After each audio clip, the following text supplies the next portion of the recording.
They're the liberal rednecks. They like cornbread and butt sex. They care way too much but don't give a fuck.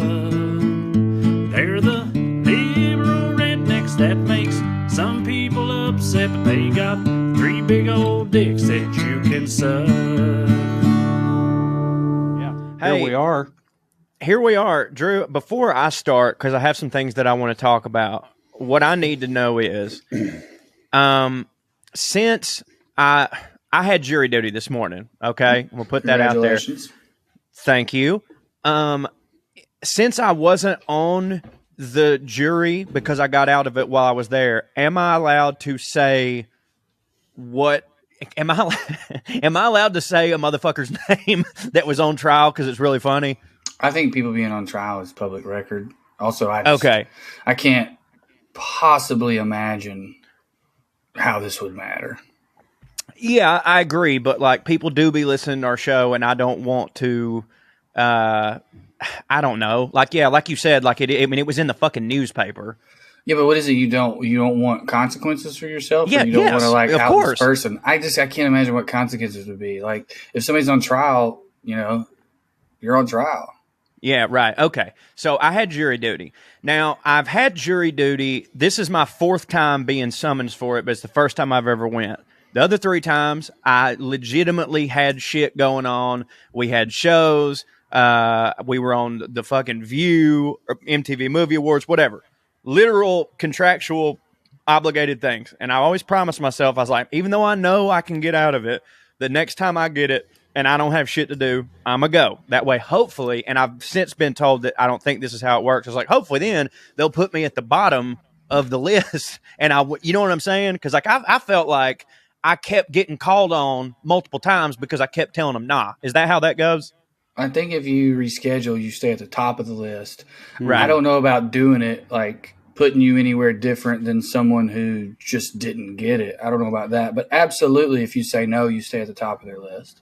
Okay, I figured that was the case because I just kept getting it, and so many people I know have been like, I've literally never been called to do it one time in my life. So why didn't you do it?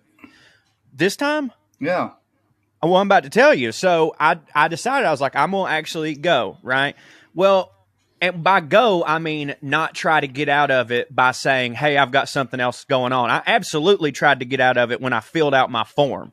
I think I may have texted y'all, but I filled out my form, and one of the questions, there were 2 questions, and I answered them truthfully, but I thought, surely to God, they're not going to want me on this jury. The first one was, what are your societal or religious affiliations? To which I put liberal atheist, because I thought, well, no Georgia court wants my ass in there if I'm a liberal atheist.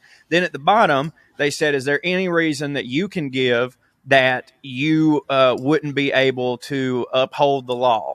And I said, well, if it's a marijuana charge specifically, I cannot in good conscience send someone to jail for something that not only do I feel should be legal, but that I feel is used as a tool to imprison the disenfranchised.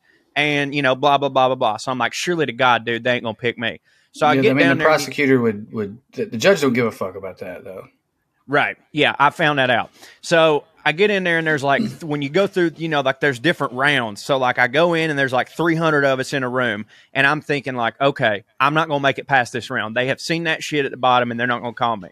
Well, I made it the top 60. I fucking make it. I'm like, God, Jesus Christ. First off, dude, we do shows and stuff, but I don't really go that much out in public since COVID. I have never been in a place where people were more violently coughing in my life. Like, dude, if there were 300 people in that room, 50 of them have COVID right now. They have COVID. Like, these were not regular coughs. Like, they had to repeat some people's names that they were calling out like 10 times because they don't have a mic. There's some just old dude up there doing his best, and they would have to keep repeating it because there'd be somebody over here just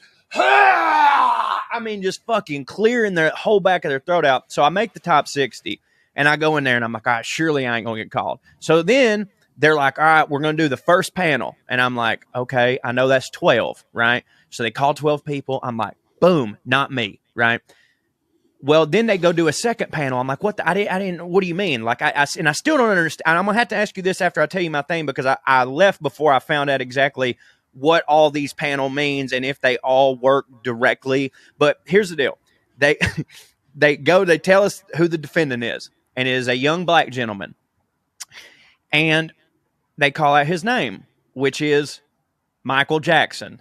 That was his name. It gets better. It gets better. It gets better. So the whole court laughs because that's funny. You know what I mean? Somebody named Michael Jackson. That's fucking hilarious. Was he charged with beating it? No, because I would have stayed for that. If it had been a white person named Michael Jackson, do you think that'd been funnier? It'd been funnier, right? Michael Bolton is, I guess, but like, never mind. I'm an idiot. Yeah. I was about to reference Office Space, and then they're both white, so I don't know what I was saying. Yeah, no, it's fine. So his name is Michael Jackson. We're already kind of laughing about that, and then they go to talk about what it is that he did and why he's here today. And so then they read his full name, all three names. What do you think his full name is? My mama guessed it right the first time. What? My mama guessed it right the first time. It's actually way easier than you think. Michael Jesse Jackson?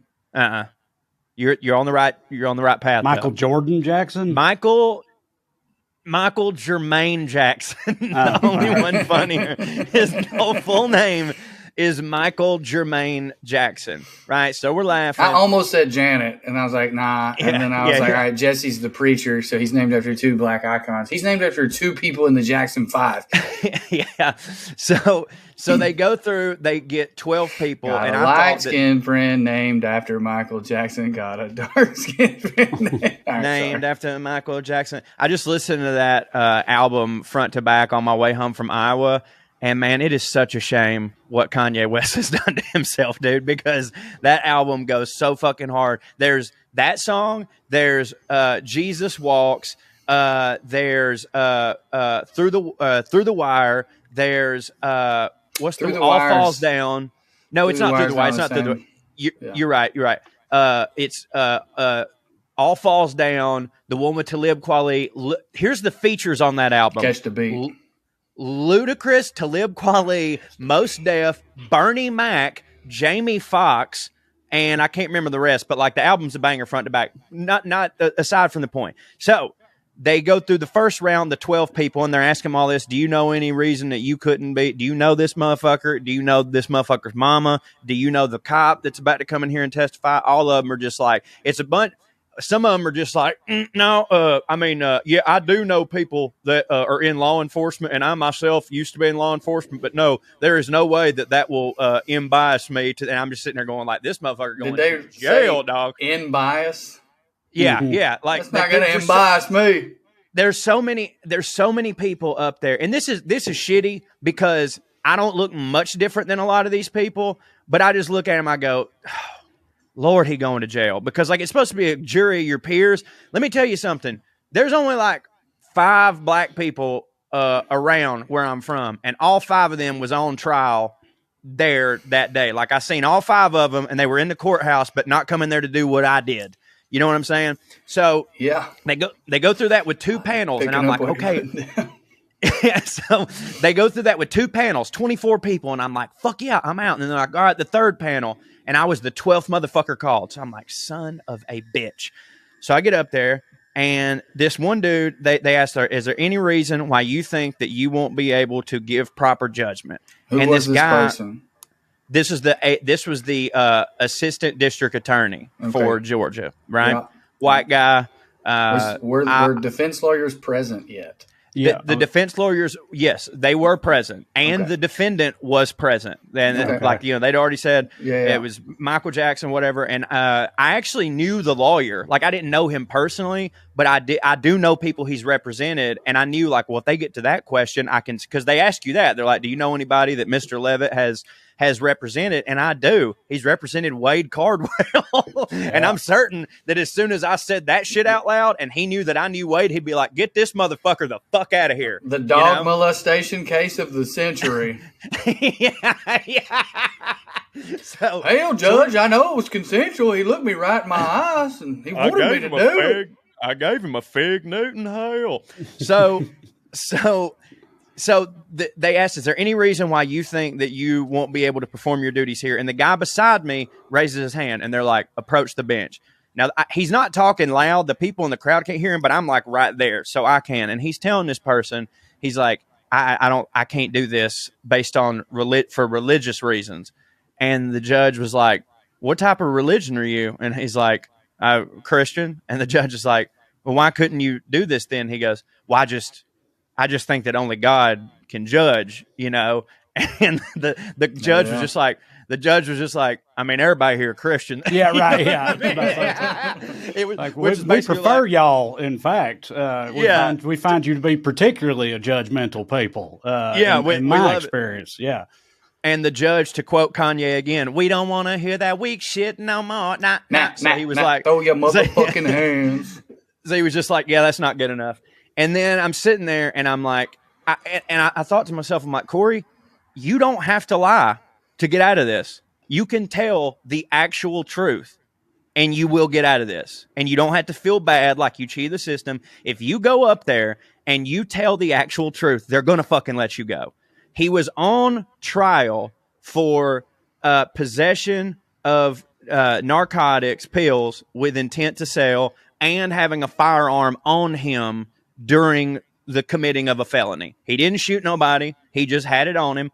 And he had some pills, and they said he was trying to sell these pills. Selling the pills, okay. Selling the pills, yeah. Possession with intent to sell. Mm-hmm. And so I'm like, Corey, you know how to get out? So I said, yeah, I'd like to approach. And they were like, all right, right up here, Mr. Forster. And they said, why will you not be able to perform your duties? And I said, well, first off, Your Honor, if I may, don't get me wrong, I have seen how pills have ravaged our neighborhood and our country. I'm not for them. That being said, I genuinely do think that pretty much all drugs need to be regulated and legal, because I think that the real bad shit happens when they're illegal and we have, you know, drug crimes and there's people getting murdered over them, and like, this is how fentanyl gets in them and shit. But if they were actually regulated, we could all get them. Number one, we could tax them. Yeah, I'm saying all this shit, and he's just looking at me like, mm-hmm. And I go, and number two, I just can't, in moral conscience, send a black man to prison. I said, and I know you're not going to want to hear this. I know this is not a popular opinion, but I just believe that statistically, they are more disenfranchised and they are more fucked and railroaded by the system. And frankly, even if all the evidence points to he did this thing, I don't care. And I'm going to say not guilty.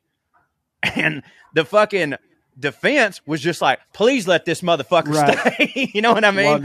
And the district attorney, they look at the district attorney and they were just like, get him out of here. Get him the fuck out of here. And so the judge just looked at me and grinned, but it was a shitty grin, like, you fucking piece of shit. And he's like, Mr. Forster, you can go home. So I got to go home. And again, I really do believe that shit. So like, I didn't lie.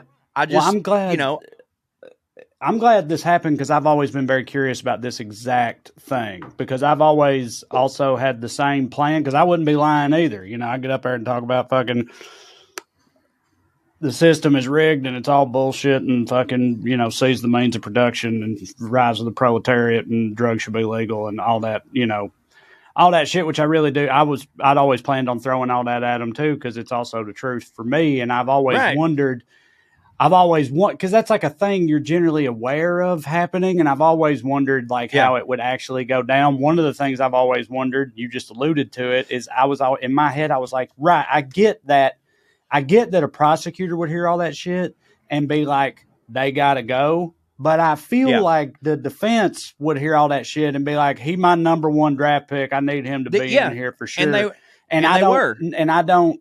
I have no idea how that actually works, Drew. Like they can't. Yeah, that's how I wanted to ask too. You get it kicked. They kick people out only. They can't claim people. Like they can't. Like the defense can't be like him. I want him first and foremost. He's my pick. Like how's it actually work? Different jurisdictions have different numbers. In Florida, it was 3. You had 3 challenges. As I recall, it was the same in Tennessee. So both the prosecutor and the defense can kick 3 people off the jury. Okay. The judge can, like a red flag. Yes, the judge can kick an any number of people off the jury. I know that in some jurisdictions it's one challenge apiece. All right. So you can't. It only works in the negative. You can't pick a person. You can only like. Yes. No. You can't pick a person. Right. You can only pick a person. Nobody would lose a trial. Nobody would ever lose a trial. Right. Like, especially if you could pick from the 300, no one would ever lose a trial. But I guess picking from, because the way it works is the rest of the 60 were still around. You got replaced by somebody from that 60. I assume as soon as that motherfucker told me I could leave, I left. So I don't even know what's going on. I know that's what happened. But first of all, you should have stayed on the goddamn jury and just done all those things you said you were going to do. But more importantly, I'm more disappointed that you didn't make the prosecutor use that challenge. Like, had you hung around, the prosecutor would have started asking questions when they impanel the jury, and that's what the process you were going through was. He didn't have to waste a challenge on you, it sounds like. It sounds like the judge was just like, all right. But hopefully, that conversation among the four of you, the judge counted that since the prosecutor was going, no. Maybe the judge counted that as one of his challenges, and somebody slipped under the radar. I have a dream. Oh, my God. My biggest dream is to get on a jury in a drug case. I can't lie, because if I got found out, I'd be held in contempt. Well, see, that's again, like, I really do believe all this shit. Sure, that's literally not a reason that you shouldn't be. Yes, if they find out, but I don't. That's the thing. What I'm saying is, like, it just depends on when you're filling out those paperwork. Like, did it ask you what your job is, or to list your last 3 jobs as an example, Corey? Me, it just said, "What's your job?" And I put entertainer. Like, I think I could hide it without lying or whatever, and then it would just depend on if the prosecutor asked me questions. I can't lie to the prosecutor, but I don't have to volunteer any information. And that's what I was, I guess, getting at a minute ago, is like, I know you believe all that, but the question was, is there any reason you shouldn't be on this jury? Well, in my heart, for me, that's like the fact that I'm about to vote not guilty is the reason I want to be on this jury. There's no reason I can't. One of the questions, though, too, and I forgot, and I didn't lump this all together, but one of the questions, too, was, is there any way that you could find yourself being sympathetic towards this person that would sway your judgment? And I was like, yes. Like, I genuinely don't want people selling pills. I don't. On the paperwork, you wrote that. No. This was asked, like, this was asked to all the jurors, and all I had to do was answer the first. Like, I was already out before I even got to this part. You know what I'm saying? Like, because I was also going to say, listen, I don't want pills in my neighborhood, but if you're talking about sympathy, yes, I sympathize with a black man in this area of the country who feels the need that he has to have a side hustle. And I don't know this guy's story, but it's possible that the only reason question? It was just one, like, so when they go on there, the assistant district attorney, there's do you feel that you can be unbiased or whatever? To which I responded, no. What yada yada yada. Do you know any of these people? Verbal or on the paperwork? Verbal. The paperwork was off. The paperwork was the thing that I filled out. I'm a liberal atheist, and if this shit's about weed, that motherfucker's going home. You would not have gotten paneled, I don't think. I think that district attorney was going to get rid of you. Period. You certainly made sure with that, performance, but so what the district attorney is allowed to do is ask a certain number of questions designed to figure it out. Now, the fucking defense attorney, if they're smart, is listening to those questions too, because that question, do you feel any sympathy? He wants to hear if somebody goes, fuck no, out the door right there. That's my challenge. What's funny is nobody said fuck no, but dude, if you know Reading Faces 101, like, there were so many old boys up there that, like, and again, maybe this is because I was, like, looking for it. You know what I'm saying? Like, I went in there with, like, a chip on my shoulder of, like, man, everybody around here just wants this fucking black guy to go. But, like, I swear to you, when they got to that part, everybody just looked at the black kid and was like, I got this. And then there were so many people on. Yeah, we do need to take a break. Yeah, let's take a quick break and then keep going. There were so many people on all 3 panels that they asked them, they're like, do you know anybody in law enforcement, or have you ever worked in law enforcement? And, like, bruh, like, at least I'd say 35 to 40% on all 3 panels answered in the affirmative that they either were married to somebody that was in law enforcement, used to work in law enforcement themselves, or was like really super good buddies with cops. And they asked them, they go, well, okay, well, we're going to have cops come up here and give their testimony. Do you think that your relationship with police is going to make you give more credence to their testimony than it would anybody else? And all of them were just with a straight face, was like, no, why would I do that? Why would I do that? Whose questions were those? So the ADA would ask it. The ADA asked it first. And then once he got through with his whole thing, then the defense attorney came back up and asked, cross-examined the jury. He asked the same questions, basically, but you could tell. And it's funny because I never knew that this was a thing. Like, before the trial, these motherfuckers be approaching the bench. Obviously, you know this. Like, I've only ever seen, when we watch shows, they don't ever show the fucking jury selection. You know, it's just straight to the show. But like, the way this defense attorney, I know he's slick because he represented Michael Alfano a bunch. I know he's slick. And I'm watching him before I get called to the panel. And dude, it was a masterclass. Like, I don't even know shit about lawyering, but I know shit about talking to people and trying to get people to like you and be on your side. Never seen anybody, without coming across as stupid, relate to the jurors more. Like, the ADA was just this fucking babyface schmuck who everybody there, even though most of those people were probably morally on his side, wanted to punch in the goddamn face. The defense attorney was fucking slick, sweet. So he would come back and ask those same questions, but he would word them just a little bit different to try to get some shit out of you and stuff, right? And then, like, every time he would ask something, the ADA would be like, Your Honor, I would like to approach. And the fucking defense attorney would grin like, I figured you was going to say that shit. They'd go up there and huddle. Then the judge would be like, after reviewing the play, call on the field stands. Ask that shit, Walter. Was his name Walter? No, I thought it would hit. They're literally lawyer name. I had a lawyer named Walter Moffat. That's why I said that. There literally were no black people in this whole process, like the jury process, the panels. There was none. One.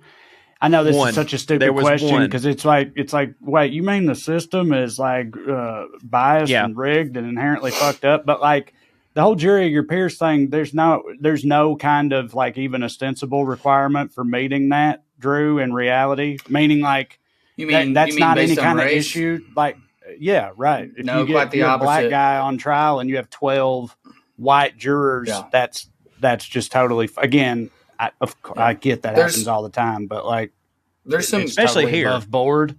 Yeah, right. Well, there's some case law about it, and I think some people have tried to argue it. As far as I know, they've always failed. There may be some newer cases. You know, I haven't practiced in a long time. The sort of prevailing case as it relates to that kind of went the opposite way, where it became a defense lawyer appealed, basically saying at jury selection, the DA was getting rid of minorities based on nothing but the color of their skin. Yeah, and that should be because that happened in the OJ trial. Right. So like that, if you can prove or convince a judge that that's happening, that's a no-no. But you think about it, it's a double-edged sword because then you couldn't make the argument, get me a black up here. It's like, wait a minute. You just said we can't do that. You know, you're wanting goose gander kind of argument. You know, the idea of a peer in the eyes of the law, there's not a whole lot of case law as far as I know defining it. But, yeah, it doesn't matter if somebody's poorer than you or richer than you. It doesn't mean peer the way that you and I mean it. Like, you know, our peers are comedians. Like, you know what I mean? Like, I don't think my dad is my peer, if that makes sense. Like, he's just had a very different life than me, but we do come from the same community. He would absolutely end up on a jury if I were arrested, and, you know, not literally because he's my father. Obviously, they would get rid of him for that. But you understand what I'm saying? Like, that's not – that word peer is a legal term of art, I guess, in this case. So, no, that's a long-winded answer, welcome to the law, of saying, no, that's above board. Yeah. Well, the way you responded, because you put yourself in the way you responded to this earlier was something I never thought about at all, but it makes all the sense in the world. I did, like in my head. So I've only ever had one experience with jury duty. It's when I lived in Los Angeles. I made it to like the age of 34 or 35 without ever getting called at all. And then I got called, and it was like, I'm pretty sure it was our very first weekend back on the road, I think. And I never been called, so I was freaking out. I was like, fuck, I got a thing. Are they going to let me off for this? Called a number or whatever, and they were like, yeah, that's fine. But going back to one of your first points, Corey, at least in LA, they pretty much made it known, like, yeah, okay, but we're going to be calling you back very soon. You know what I mean? Like, you're like, yeah, you can miss this one, but like, but you're up. And like, sure enough, the very next cycle, like within 2 weeks or a month or whatever, I had a new summons or whatever it's called, and I didn't have anything to get out of it this time. This was pre-vaccines and shit, or like when vaccines were just becoming a thing. Like COVID was still very much a thing. Oh, so COVID was a thing, though. Yeah, and people, I was talking to Katie about it, and she was on her mom's groups and community groups and stuff, and like the word on the street was people like in LA were like, oh, don't even try to get out of it. Do it now. Like, now's the time to do it, because all this COVID shit's going on or whatever. It's like you in all likelihood, you won't have to do nothing. I'm too law and court dumb to understand exactly what was going on there. But all I know is I didn't even try to get out of it the second time. I like signed up officially. And the way it worked for me was every morning I had to wake up and call this phone number, right? Or maybe it was check a website, either or, one of the two. I had to check it every morning, and it was like being on call. And it would say, like, you got to come in today and do this. And I was on call for a full like business week. So 5 days, Monday through Friday. And I checked it every day, and I never got called. So I never even had to leave my house or do nothing. And then my jury duty was served. So that's how I got out of it. So nice. Did you get a check? Real lucky with it. No, because I never actually went in or whatever, but I've like fulfilled my obligation. So that's as far as I ever got into any of it. But I'm not going to lie. I always just looked at jury duty the way I feel like most people look at jury duty, which is like, well, that don't hit. I don't want to. No, don't hit. I got, I got shit to do in my life or whatever. And that's just like an obligation that everybody hates you. That don't hit for nobody, and if you can get out of it, get out of it. And I literally had never even thought about it from the perspective of how Drew first responded to you earlier, where he was like, no, like juries need queers like you on them, Corey. Yeah. No, that's like, it's like, it's not, instead of it just being like a thing, it's like society makes us do this bullshit. This fucking sucks. Government making me do this. It's like an opportunity to like participate in a meaningful way and push back and whatever else. But I was always very much of the mind, I got to get out of that at all costs as well. I of course, without even thinking about it. But I do hear you, though, Drew. It makes sense. It seems like the only people that would be totally on board with it would be all the cop-loving papaws and stuff of the world, which that can't hit for anybody. Well, I got called. Trial. I got called when we went back on the road, but it was for the civil side, and I had no interest in doing that, just because like a divorce or something. Yeah, it could be that. Well, there's rarely a trial. More like an insurance trial, and they wanted a jury instead of a judge for a variety of reasons. And other than like a narrow type of cases, there would be no way to be subversive, Plus, I genuinely was on the road, and I kicked it down the road, and they were like, all right, we're going to call this time. And either I didn't get my mail forwarded the right way because I had been home for that month, or they didn't put me back at the top of the list. It's very possible I have a warrant right now for my arrest for not doing jury duty, which I don't give a fuck about. But I'll never make it to a jury. I don't think Corey would have made it past the DA's challenges. It's difficult. Right. I know an attorney I used to work with who left being a public defender because it wasn't allowing him to be hardcore enough, and went to work for the Lawyers Guild, which is like the ACLU turned up to 1 million. This got ruled. And that sounds great. I just way above my pay grade and sounds hard and horrible. Well, when he got on jury duty, he told us a story when he was an intern at the public defenders. And the questionnaire, it was like, what do you do for a living? He wrote student. And it's like, okay, where do you go to school? He just said the name. He didn't say Rutgers Law. He just said Rutgers. Made it through all that, got on the jury, and he says that he absolutely was going to sabotage that case. Nice. And he didn't have to. He kind of did it, but it was a situation where basically this guy was using his mother's address to pull off some kind of fraud thing, and his defense was like, I can't remember the exact details, but his defense was basically like, this was an accident. Like, I didn't mean to defraud this company, and it had something to do with mail. And he just said he went into the jury room and just kind of started asking questions like, yeah, you know, I know it looks bad. I'm just curious, though. What if this? What if that? And eventually this one dude came up with this whole theory that he's like, you know how this is back when Netflix mailed DVDs. You know how you get a DVD in the mail and then you fill it, you send it back in, and then they tell you they sent you another one on your list, but you never got it.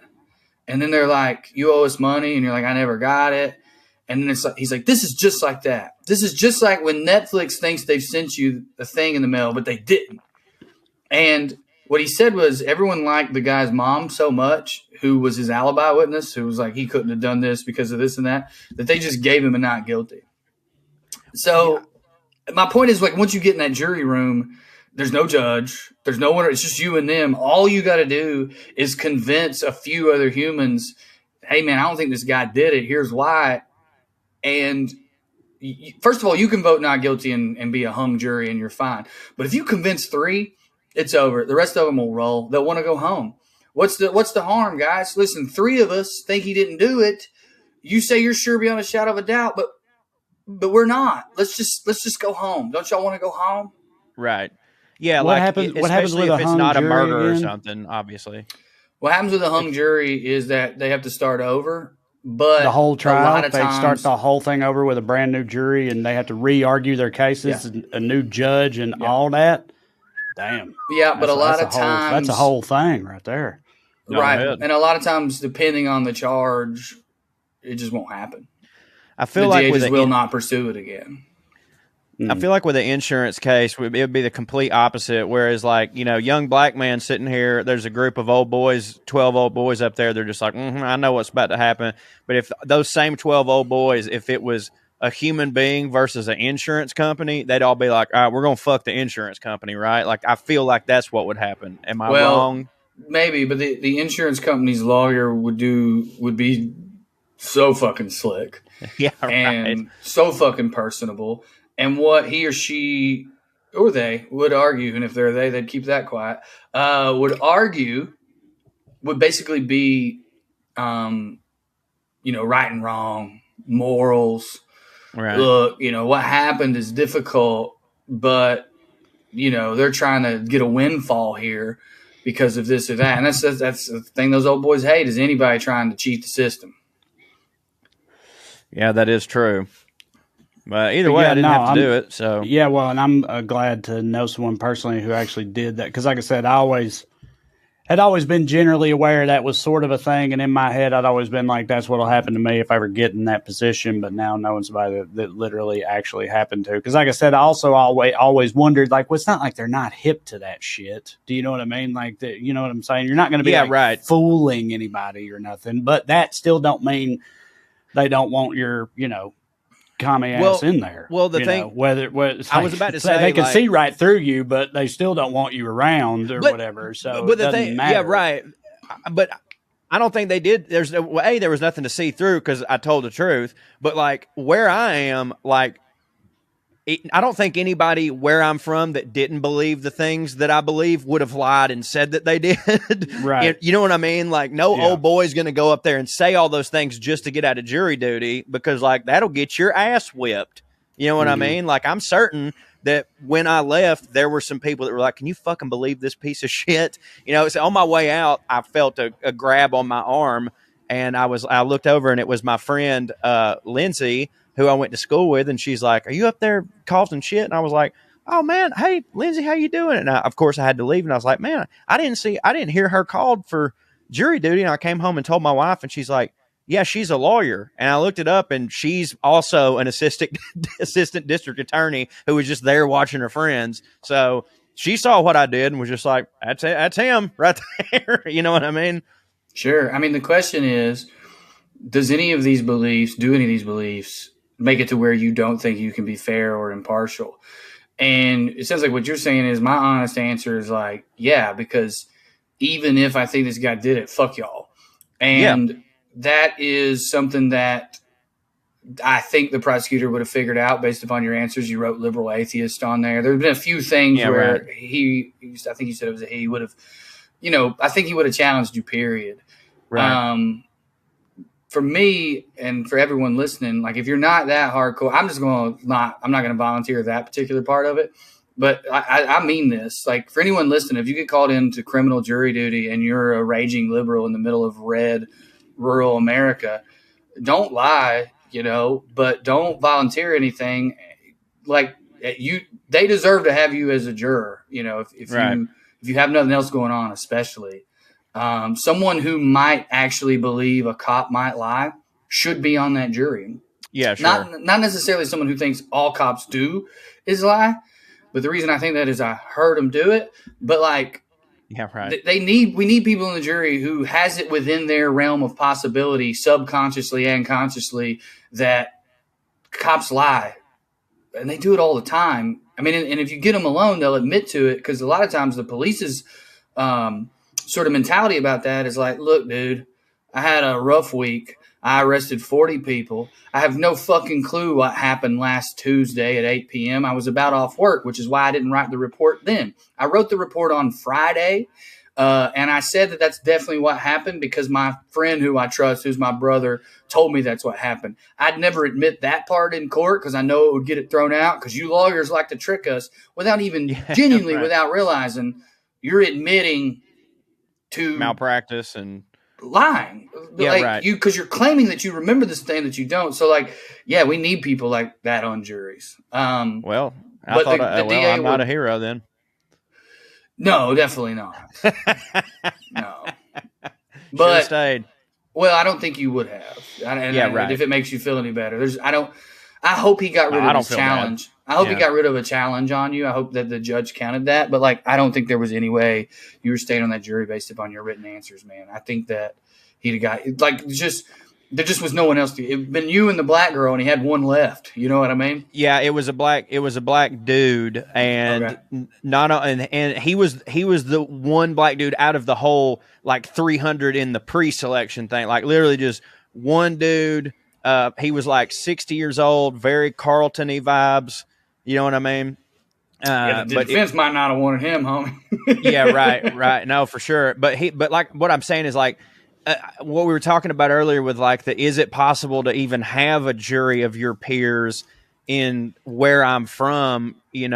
Like there are black people that live here, obviously. Like in Georgia, Walker County is not the place where a ton of them live.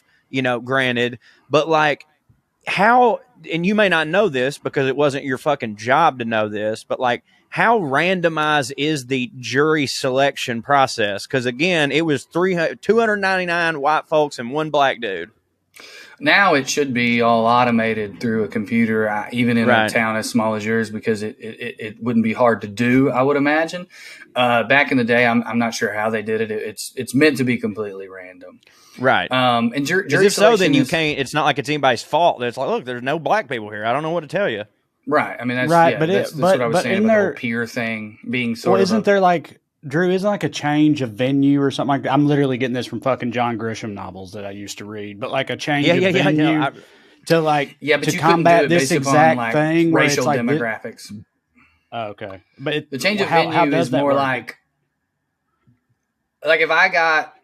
Let me think of if you got arrested in Salina, dude, and I was your lawyer, like you went back home to see your meemaw and you got arrested, like they arrest you on a town square because you was, let me make you the hero. You was defending somebody who was getting, whatever by the cops. I would have a pretty decent argument. Hey, this guy's infamous here. Mm-hmm. You're right. There's no way anyone in this county doesn't know who the only guy who's been on The View from this county is. Right. And they're biased toward him, most likely. Now, the fact that you know somebody doesn't automatically make you out. It's like, especially in a small town, it's like, hey, do you know who this guy is? Yeah, we had 2 classes together. Does that mean that you can't? No, it doesn't. Versus like, yeah, we used to fuck. Well, all right, you're out probably. Well, I did used to fuck a lady that was there. I would argue, congratulations. I would argue that you would need a change of venue. Whether or not I'd get it, I don't know. But you would need a change of venue in that situation, Trey, because everyone has an opinion about your public persona, and So they you will couldn't get not an be able to impartial- divorce it. Right. But then Yeah, you think about, like, what if, like, the Johnny Depp case? Well, fucking, you know, he's not Salina famous. Everyone knows who Johnny Depp is. So the judge is going to have a lot of leeway of being able to – I mean, the judge may tell me to go fuck myself. Be like, look, I think I get it. You think your friend's famous because he's on Facebook, but I don't even got book face, you know? So fuck that. We're doing it. Right. But that's what change of venue's for, generally speaking. There's a few other things. Change of venue in a company case, like imagine a company town. You know, fuck, judge, everybody here works for the goddamn plant, and I'm suing. Right. Right. Okay. Judge might work for the plant. You still might be fucked. Yep. I'd say the judge probably in some capacity works for the plant. Yeah, I mean, probably. the pay for the pay to prison scandal, to me, was the most openly shameful, and this is saying a lot, openly shameful thing that's come out by the justice system. And you think about how horrific our justice system is, at least in the last 20 years. And if you're not familiar with what I'm talking about, first of all, that's a shame. It should have been huge news. There were 2 judges in Pennsylvania who got arrested. What was this called again? I think they were calling it the pay for prison scandal. But judges were putting children behind bars at a child detention facility. They were literally being paid to do it. They were getting This happened in from Tennessee the too, owners didn't it? of the facility. Wasn't there a judge in The one in- Tennessee? that was a slightly different scenario, but long story short, yes. I think her husband worked.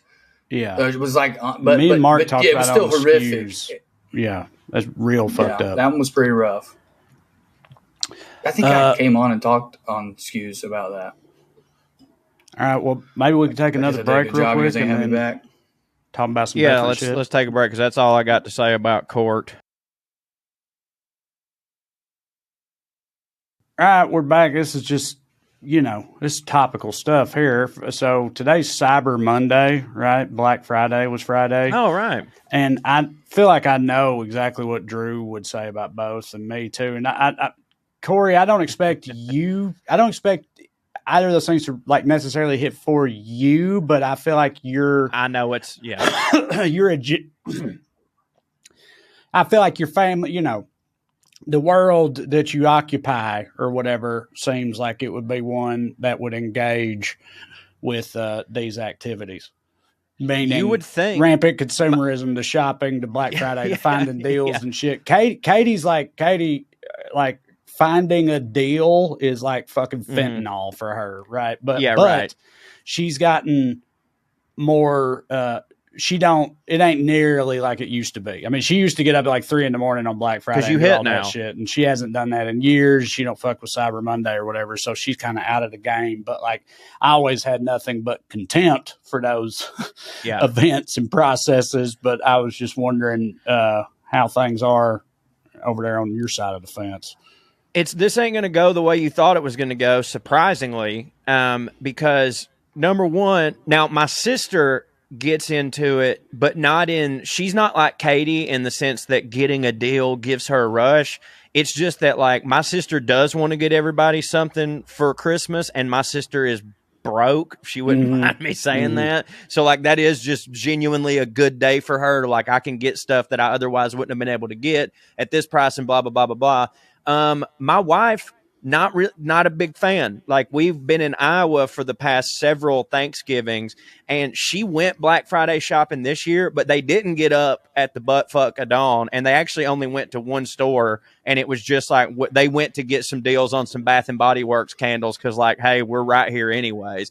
And my mama is too bougie for that shit. Like she back in the day, she had to pay full price, or you know what I mean? Like she's not doing that. Like my mom would love a deal, but she's not wanting a deal so much that she's going to get up and deal with all the regular people that are out there getting the deals. Now that Cyber Monday is a thing, I actually don't know. They probably are actually all doing that, and I just wouldn't know about it. But no, surprisingly, no one in my family actually makes a really big deal about it. The two, like, I don't like my mom. She does like all her Christmas shopping just throughout the year because she's smart like that. Like if it's March and she sees something that she thinks I would like or dad would like, she just go ahead and get it and then like put it away. And Amber does that shit too. Me and my dad are like the seasonal Christmas shoppers. Like me and him, we've always gone Christmas Eve and gotten all our shit done, which I know that that's not Black Friday. That's a whole different thing. But like, no, as white as my mama, sister, and Amber is, nah. Well, I was about to then segue into just shopping in general. Like, shopping hits for you. It seems like shopping hits for you. I love it. I love it way more, like Right. way more than Amber. Like Amber likes to get stuff, but like she doesn't really. Amber don't be liking to move or do anything. And like, yeah, I like, but I do different type of shopping. Like I'm not somebody that just like loves going to retail stores and doing all that. I like going to antique shops and like comic book stores, but like, you know, I still got to count it because like I am, you know, shopping. But like, yeah, I go to antique, like on my birthday this year, that's what I have requested from my family is that we spend the day antiquing together. And then my mom makes a meal and I watch a Pixar movie with Laura James. Like that's my ideal boom, boom, boom, 1, 2, 3 day. So yeah, I'm definitely the queer shopper in the family. Right. Yeah. I've always like from literally since when I was a kid, like, you know, shopping was pretty rare. I don't know. Maybe my mom would, you know, sell another big gang of pills or something and be able to go shopping every now and then with me and my sister. Cause it did happen in, you know, trash places and whatnot, but I always hated it so much. Even then, I just don't have like just everything about it. I cannot stand. Well, why would you, dude? You didn't have no money. I don't even mean that as a joke. Yeah, but even like now, I don't like, like there's people about. It's like yeah. That part. But now you have money. Like Black Friday, my mama was a Black Friday queen, especially when she was in school before she started her job. My mama didn't become a teacher until she was like 37. So we were a one income. Oh yeah, she's the best. We were a one income working class family. That's who Black Friday is for. Mothers. Sure. I mean, there are people who are addicted to shopping who like it because they love the deal. And my mom would get thrills out of it too. But what drove my mom genuinely was that my mom loved her family more than anything in the world.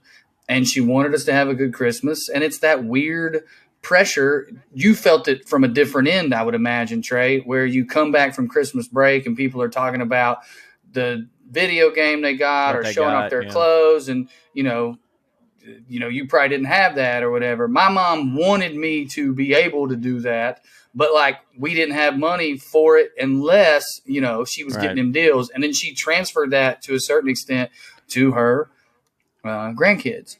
And she likes to like help Lindsay, you know, they'll make a plan and she does dig all that. I'm not going to lie, but it's born out of, at least in her mind and a lot of people's minds, I think necessity, which is weird and gross. Like it's horrible. If you're making money off these products. Clearly, you're not losing money on Black Friday. So what the fuck are we doing here? Well, it's not even just the Black Friday that's gross of it. It's the whole goddamn like the fact that, you know, suicide rates are higher during the Christmas season, and also regular deaths are higher during the Christmas season because I've heard, I know this because I have buddies that work at the funeral home and they've talked to EMTs and stuff. And that what they say is they go, if there's a dude or lady or whatever that is on the verge of a heart attack, the Christmas season will set it off. Like, you know what I'm saying? Like, it's actually been brewing since March, but the Christmas season will set it off. And how completely, it's the same thing as Jesus, whereas, like, it's actually the complete opposite of what it's supposed to be. Like, the Christmas season is supposed to be, like, just family and fun and forgiveness and loving, and it's not. It's all, everyone during that time has this sense of dread of, like, oh, my God, am I getting the right gift? We're never, I mean, like, we live in a capitalistic society, and it's just so that's what we do. But like the whole fucking thing is gross, not just Black Friday, just the sense that like everyone has that feeling of we're not going to be able to have a good Christmas unless I get Timmy this or unless I get this. And like nobody feels the way they ought during the season is what I'm saying. Yeah, I mean, I think it comes true for like if you've ever seen like the disappointment on an 8-year-old's face and they don't understand. And it's like, well, if we can't do it, we can't do it. But we can if I get there at 4 a.m. Yep. I get in the line, I sprint to this part of the store, and like it's wild. I mean, it's one of the more rats in a cage Right. Yeah, people die. examples of the human experience. It's really weird, and it's got to be surreal. I would imagine it's surreal for people who can't even afford it, period. You know, it's got to be super surreal for people who move here from somewhere because we have like more food readily available and jobs that can, you know what I mean? Like they're like wherever they're from, it's really hard for them for a variety of reasons to even feed their family. And then to get here and experience or see that, even just a TV special on it, you know, it's like, wait a minute. That's what a Tickle Me Elmo, like that's what they're bleeding over. Like we were bleeding over bread. That's why I came here. But you know, you can judge it. You should judge it to a certain extent, but it's so pervasive. I don't know, man. It also It looks like Squid Game. It feels like the companies and the retailers and stuff. It just has this feeling of them just being like, there. Fucking fight over it. Fight over them. What is this? Make each other bleed for our profit, for our bottom line, and just I don't know. Just the whole thing is like it's just it's so American. You know what I mean? Yeah. I do have.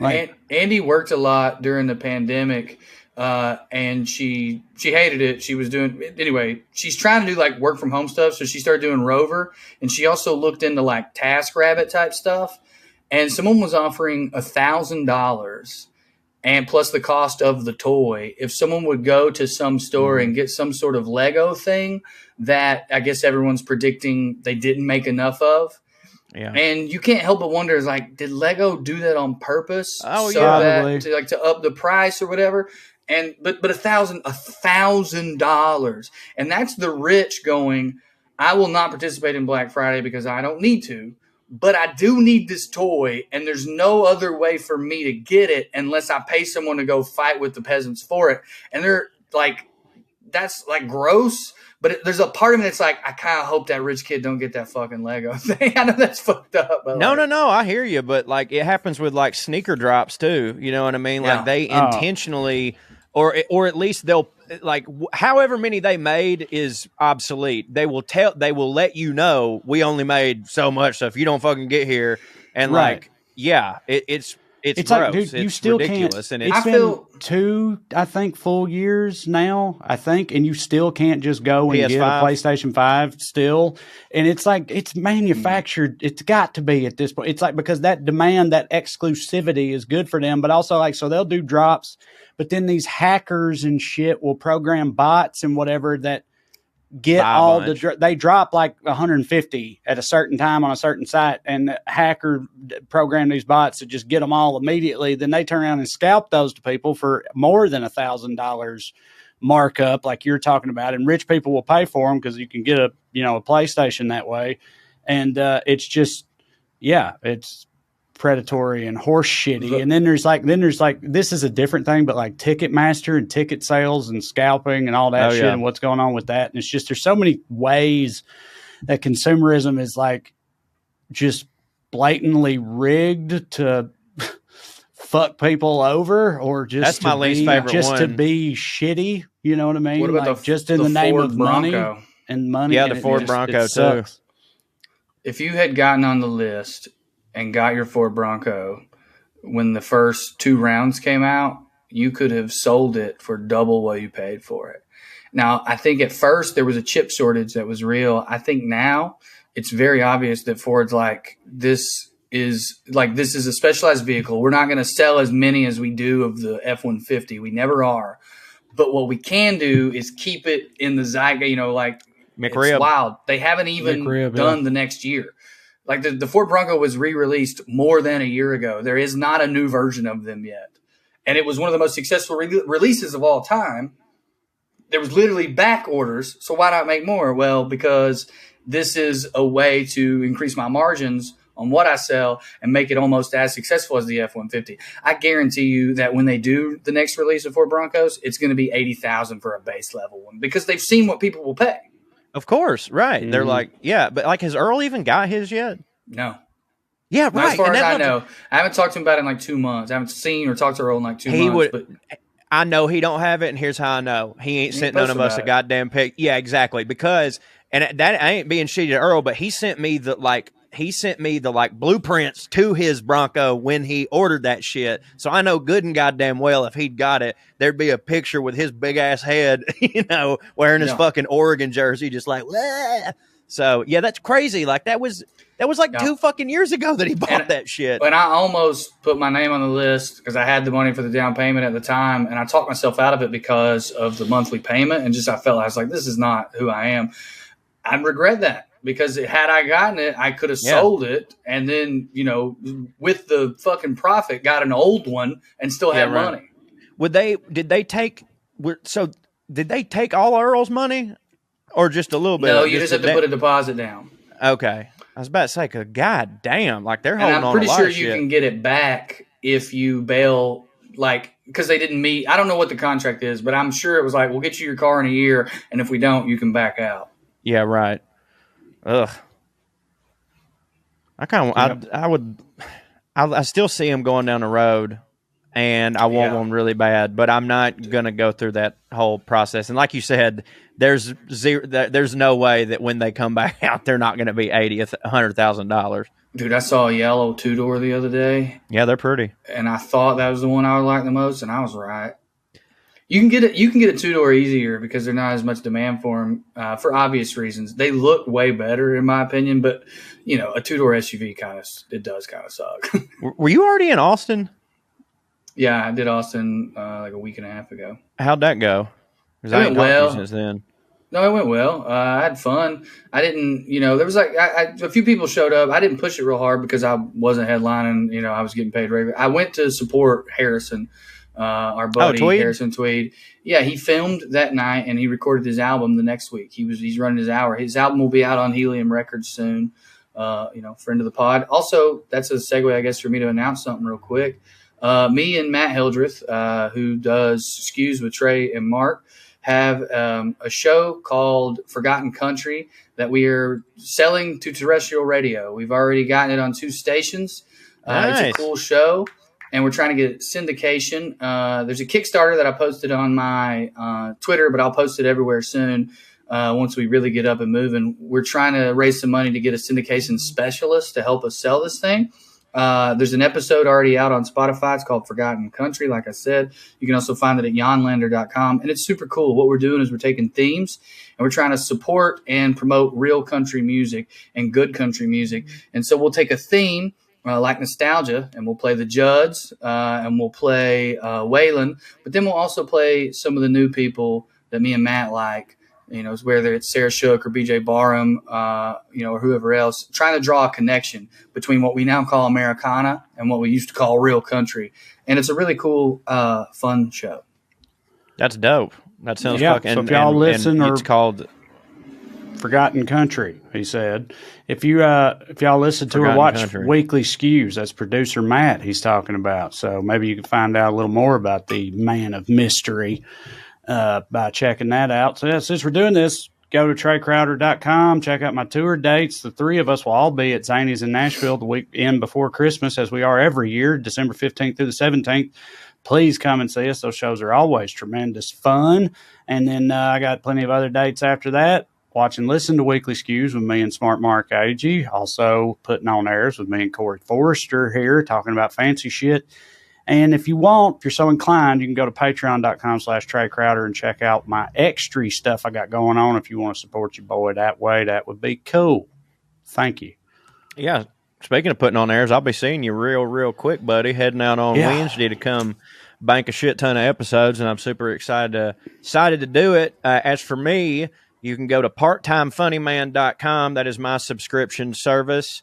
I do essays, I do poetry, I do bonus podcasts, and I do a video series where I walk through the park and read plaques and try to connect all the dots of the Battle of Chickamauga in the Civil War. It's me, but it's narrated by Colonel Cornelius Cornbread.